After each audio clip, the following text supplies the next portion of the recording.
Hey guys, welcome back to my channel. My name is Chanel, and on this channel I give you guys social media marketing tips as well as entrepreneurial tips so that you can be successful. Now, starting a business can always be exciting and really fun, but what about more of the financial aspect of it? You're going to find that you come up with certain questions such as, how do I know when I should DIY a project as opposed to investing and hiring somebody to do it?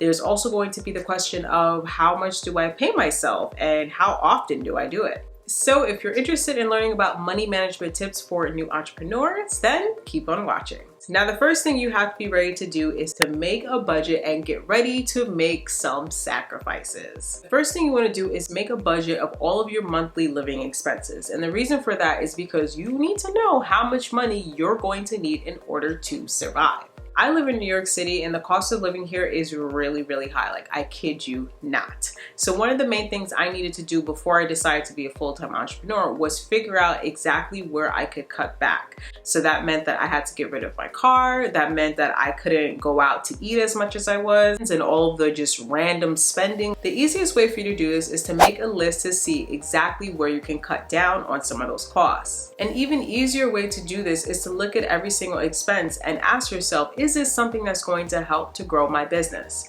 If the answer is no, cut it. And just a side note for you guys, cutting back does become a lot easier when you're able to see how much money you're going to save after you made those sacrifices. The second thing that I would suggest is looking into using free resources for marketing and advertising. Now, I totally get the struggle of starting out your business and wanting to get the word out to every single person.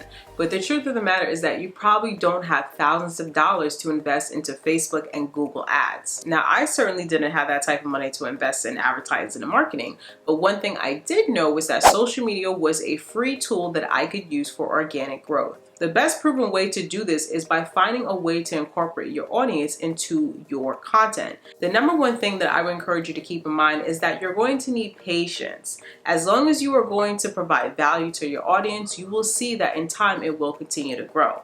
The best thing about that is that if you are continuing to build that relationship, also known as know, like, and trust, in time you will find that it's going to be easier to convert those followers into paying customers. The third tip that I have for you guys would be to know when to invest and when to DIY. Now, it's really important that you understand when you should go ahead and make that decision, because you don't want to overspend on certain things, but you also don't want to skimp on things that are necessary for your business. Now, the first factor I want to talk about would be your website.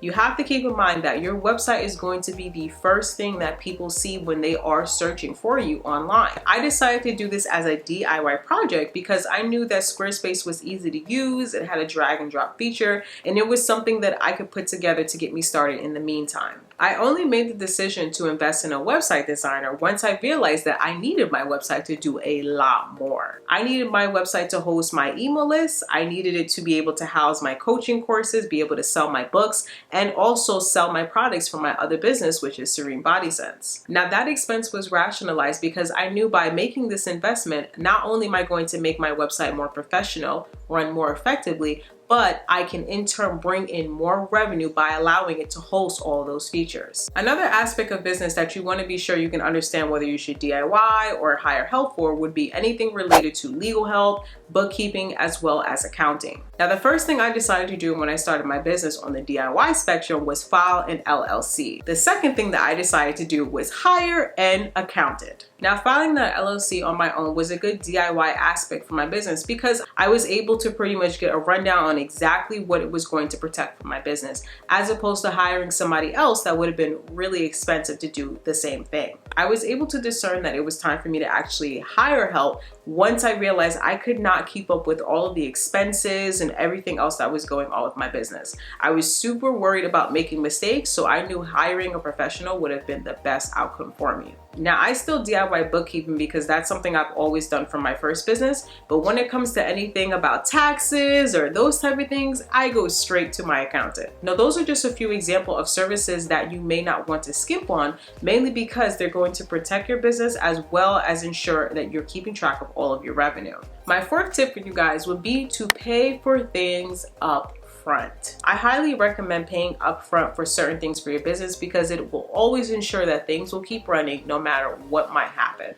Another reason why I prefer to pay for things in full or maybe annually is because you find that you end up saving a lot more money when you do it like that as opposed to when you're paying monthly. The truth of the matter is that business pretty much fluctuates. One month you could be up here, the next month you could be way down here. It's going to be easier for me because if I know in the back of my mind that the website is good, the hosting, the tools, the software, everything is paid up front, I'm not going to have to worry about scrambling around to collect coins because I know that things will keep running even if I have a bad month. The fifth tip I have for you guys would be to keep your personal expenses separate from your business expenses. This is crucial for business because when tax time comes around, and yes, you will have to pay taxes, it will help you out exponentially. Now, I'm gonna air myself out there and let you guys know that when I first started out, I made the terrible mistake of lumping in all of my businesses. That means expenses, revenue, everything coming in along with my personal account. And it drove my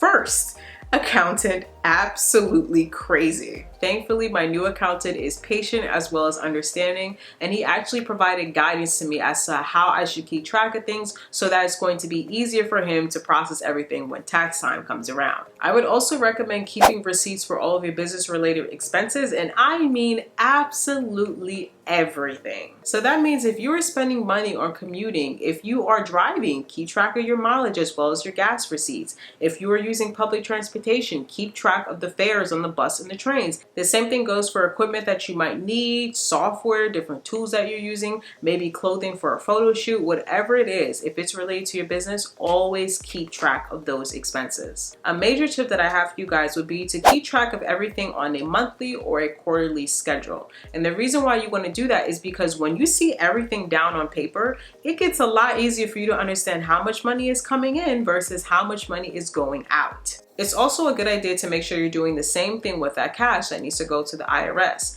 Monthly or quarterly, make sure that you are setting money aside for those payments. Trust me, it's going to make life a lot easier for you as well as for your accountant because you do not, and I repeat, you do not want to owe the IRS anything when it's time to file your taxes. Now, the sixth tip I have for you guys would be to decide when and how many times you should be paying yourself. This is a topic that a lot of new entrepreneurs struggle with because, I mean, let's be honest, in the beginning, you're probably not going to be making that much money, and that was definitely the case for me. Everything that I was making at that time was going right back into my business, so there honestly wasn't much or anything at all that I could end up paying myself. I think hybrid entrepreneurship is something that a lot of new entrepreneurs should look into because it's essentially when you're able to hold down a job for consistent income while still running and maintaining your business at the same time. Now, don't get me wrong, I'm pretty sure you've seen so many success stories on YouTube and Instagram about people just willy-nilly quitting their job without a plan and all of a sudden they're overnight successes. That's cool and all, but the truth is that not everyone is going to have the same success story. You're going to need income in order to keep things running, and having a job is going to give you the revenue to do just that, even if it's a part-time gig. I'll be the first one to tell you that I was running my businesses and working full-time for the last 8 years. I only decided to quit my job after I was able to see that with my business, I could pay myself enough to afford a decent living. For me, I feel like that's the ideal way of knowing how much and how often you should be paying yourself, especially if you are going to be a full-time entrepreneur. If you guys want more tips on how you can start a business with no money, as well as how you can bring in extra cash with passive income, be sure to watch these videos over here. Thank you guys so much for watching, and I will see you all in the next one.